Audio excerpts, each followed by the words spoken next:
Welcome to Chit Chat with Ella and Umu We are your host, Ella and Umu.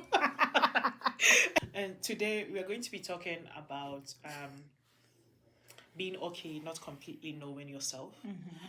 Um, and yeah, I think I guess we've gotten to a point where it's like maybe we can start with you. What is your take on that? Yeah, we were having a On conversation life. about life last night, and trying to, I don't know if the way is finding yourself or finding the balance between like who you are and how you navigate life or interact with others. Because there's this feeling like, at least for me personally, I've reached a level where I really want to be comfortable.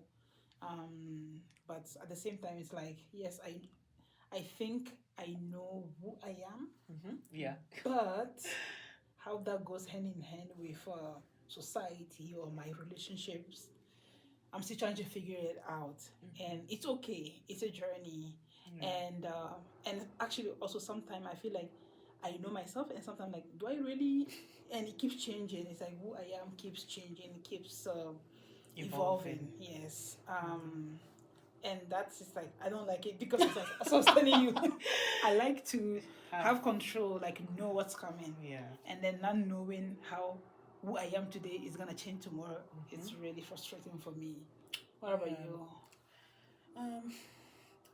I think because I read a lot, people's ideas kind of infiltrate or like give me a different perspective on how I should see things. But yeah, I think I'm not completely comfortable not knowing who I am. Like as you say, I think I'm like you, but my own, I'm kind of okay ish. And I think the reason is that I guess maybe I have certain values and principles that I try to live by. So then, yeah, I don't get easily blown away by the wind. But I also, one of the principles that did help me navigate it is kind of welcoming new things to kind of feed into what I have.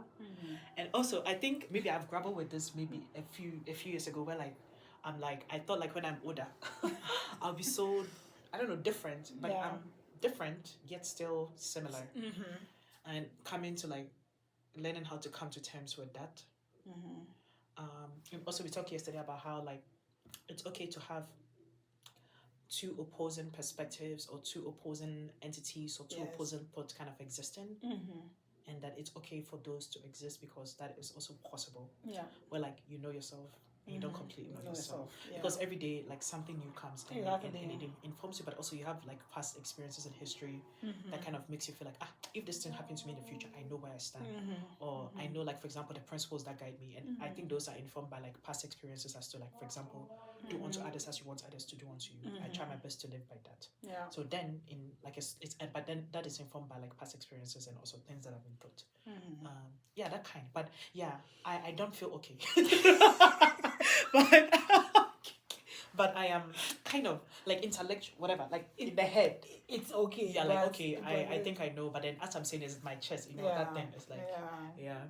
And same, same for me, and that's what I was trying to say. That not knowing, or it's helpful to always be sure, but when it comes to yourself, or I don't know, your being or things that you like, they keep changing. They keep changing, and that's fine. I was gonna say something. What do you think about the principles then? It's similar to what you're saying. Principles, they also evolve. Yes. Of course. It's like, I don't know. At least what I think. Like, you have an idea of what you think you stand by, but it might just take another form. It might not completely go like 180. Yes, but it'll like morph a bit as you go and as you work on new information into your life. Yeah, based on what you're going through, it's okay to modify it. To maybe leave it aside. Yeah, sometimes you have to leave certain things aside because it no longer aligns with perhaps who you are now or where you want to head, or maybe you have a new information that makes you question, oh, does this thing? But the thing is, I think for me, where it was coming from is that it helps you or me at least feel less uncertain about like making certain decisions because Yeah. I know, oh, if I'm going to make a decision, I can go and reference to like these things that Yeah. I've kind of said, okay, I'm going to try and look at this to at least have some what is it, touchstone that I can refer back to. Yeah, but that does not mean that it's set in stone. Exactly. Touchstone, not set in stone. But yeah. Yeah, but then how will you say, how will you describe yourself now? Like, who is Ella, for example, in terms of, I don't know, principles or something? And I guess another part of the question is, how did you get there? How did you realize that this is what defines Ella? I think if there is I think for me, I've learned that I'm an evolving process, as you said. So I want to bask in that. Like, I don't want to, like, I feel like and I think also for me, I don't like being constricted. As we said, yeah. So who is Ella? I feel like, as I said, I know, like, I have certain values that I try to live by and principles that, like, I work with. But yeah, Ella, and I think for me, when I see myself as something that is changing, it makes me feel kind of hopeful. Because then, like, whether it's changing for the good or the bad, there's still a change. Yeah. So that change is it opens windows of opportunities for me to kind of, whether it's like changing how I view things, whether it's changing my body, whether it's like, I don't know, just change, like, broadly, like, and maybe change perhaps it's not the maybe evolve or whatever people use evolve, but like it's just like I'm willing to welcome. So, but also I'm also going introspectively to kind of understand just things, like, you know, things that, like, as you talk about things that bother you, things that you're fearful of, learning how to be more courageous, just like, what is it that is, and I think it's coming from, like, wanting to aspire for what you know your potential is, and then kind of looking at, okay, then what is hindering me, or like what is it, like, in me that is, like, making me, you know. And I feel like there's so much that is, like, kind of uncovered inside of us, that in the conscious world kind of then comes out, whether it's like how we interact with people, or the decisions we choose to take or not take, and the pursuits that we make. So that's kind of where I'm coming from, in terms of, but yeah, I know that I'm definitely going in to kind of understand myself more, and also I'm at a space where I'm welcoming, and also the other thing is learning how to be so critical, because I feel like then if you're critical, you kind of are able to kind of look at information and kind of ascertain for yourself, okay, this, like, what is the data, what is this saying, how does this, like, you know, help me, or like, what is the consensus of this, is there a pattern, is there a trend, and then because I feel like, because there's no established truth, Exactly.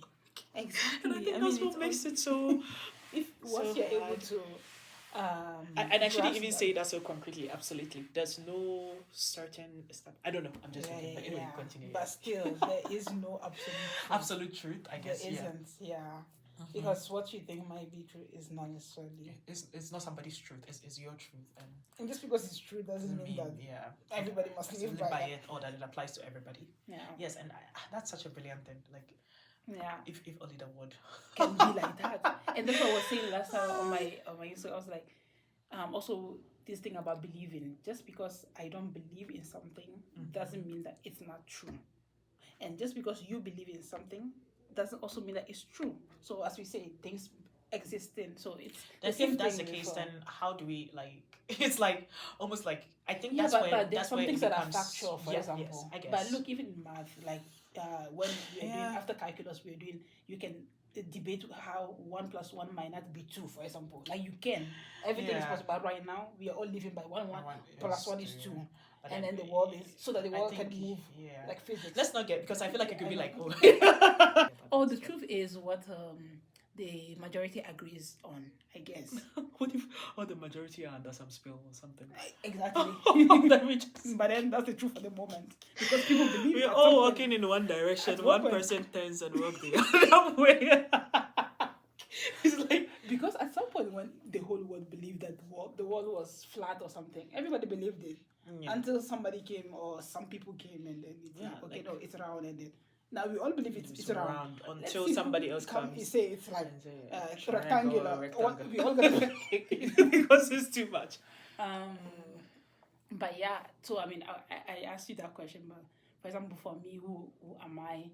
Um, Yeah, who are you? I don't know, as I said, but all I know is I know a lot of things that I don't want or that are not me, Mm-hmm. and those are helping me trying to trying to figure out who I am concretely. So right now I don't have like a specific word like this is me, this is my principle or stuff. But I just know things that rubs me the wrong way and don't make me feel fulfilled or don't make me feel happy. At peace. So Yeah. I try to avoid those things and work with other things that I've noticed that when I do, they make me feel happy, they make me feel content or stuff like that. Yeah, that's a good one. I think I mean, like, it's like, you know, like you do it, but you've not, like, for me, like, I do something like that, but I've not clearly defined it as kind of a tool that I'm going to use to kind of assess, like, how I'm going to navigate things. Like, for example, interaction with somebody who, I don't know, like rubs you the wrong way or something like that. Yeah. And then, like, you'd be like, okay, what is wrong for me? Yeah. Or like an experience that does not sit well with you. Yeah, and for me, that's why it's a bit difficult to talk about myself because I just know things that if you ask me like things that I don't like, maybe I can start like making a list. But if you ask who you like present yourself or tell me about yourself, then it's so difficult to tell you like I think my because, like, kind of how the world has structured how people should think about themselves or portray themselves. It's not how you go about navigating yourself, because I don't think, I mean, I feel like people do like what you're saying, but it's not how we're going to use it to describe like who you are. It's like a thing we do. But then if they ask you who you are, it's like, oh, I do this, I do this. Yeah, exactly. And like and so, and that thing, like, also, I think I heard it somewhere, and I'm trying to adopt it, where like you don't embody like the profession, doesn't become your identity. Exactly, yes. Yeah. Oh yeah, that's a bit what we Yeah, we described. talked about it yesterday. Yeah. But yeah, the question was what was the question again? Being okay, not knowing who you are. Not knowing, yeah. So are we okay not knowing who we are? Is there because, ever going to be a knowing of who we are? I don't think there's ever, as we said, it's because you're ever growing. There's always going to be new experiences. Things are going to happen in your life. You're going to reflect about it. So it's like kind of something that goes on like almost indefinitely, and it never closes. Exactly, and that's the beauty. At least I think that's the beauty of it. But it's also the fear, or I don't know if the fear, like the uncertainty that comes with it, makes it, because I feel like sometimes you just want to be secure. Sometimes you just know this is me, this is me, and then you know give how, you courage. Yeah, it gives you courage to do stuff and to go out into the world. But is that really the truth? Perhaps you need a little bit of that, like kind of having like. It's like, you know, you're writing the thing on the board, but it's not so bold. It's just like, okay. Yeah, exactly. A faded thing, like you kind of use it to guide you. Yeah, I mean, and I was telling you that I feel like I'm not confident because I feel like I am an imposter in a lot of things that I do. And I think that comes from the fact that I guess I'm not okay not knowing who I am. And that's the negative, the side effect of not knowing who you are. And as you said, it doesn't have to be in bold, but you must have like an idea. An idea, yeah. And that's what I feel like you have reached that level where you have, as you say, like going to by it with the principles, like and the values, you know. And for me, it's like, I mean, we're working on it, and I don't have my values specifically set in stone. Of course, I have an idea of them. I have an idea of my principles, but I need to. At least those need to be defined. Yeah, I think it helps. It helps. And having that in the back of your mind that there's also like I can welcome information to modify it makes you not feel like you are kind of tethered. You're kind of like this is in. What is the word, like in modifiable, like you can modify it. It's possible to do that, and so then it makes it okay to kind of I'm just gonna do my best to kind of live by this, but I'm always welcome to kind of information and experiences that will allow me to reflect and think about it and be like, okay, is this still okay for me, or based on this new information does that change? And I feel like that helps a bit, especially in terms of how the world is structured, because people want you to go out and be like, oh, you know yourself, and if you go into a space where like they're expecting something of you to present in a certain way and you're not able to present the thing that people want, living in this world in how it's set up makes it challenging. Yeah, so I guess to conclude, what would be like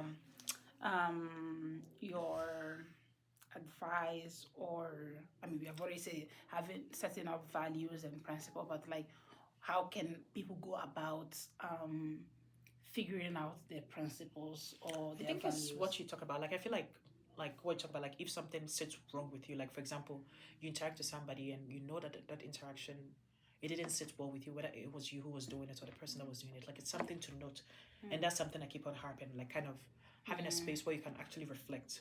Perhaps even every I single guess day. the step is reflection. Reflection. Yes. Because then you reflect about kind of and reflecting like in the now, looking at the past. I feel like it's like kind of a conglomeration of data that you kind of gather about yourself and experiences that you've had, and kind of then looking at, okay, these are the patterns. Like, are those patterns, do they fit with how, and also like also the vision for yourself, kind of, and like I feel like that also like then helps you kind of know, like, okay, what do you want to, how things should be for you, like what are the values that you're going to stick by to help you get to. But I don't think that's the only thing. It's like also the thing that sits well with you, Exactly. which comes back to kind of peace and contentment. Like, what are the action steps that you want to take every day that will help you get you more towards peace and contentment. And talking about peace and contentment, we are going to discuss that in our next episode.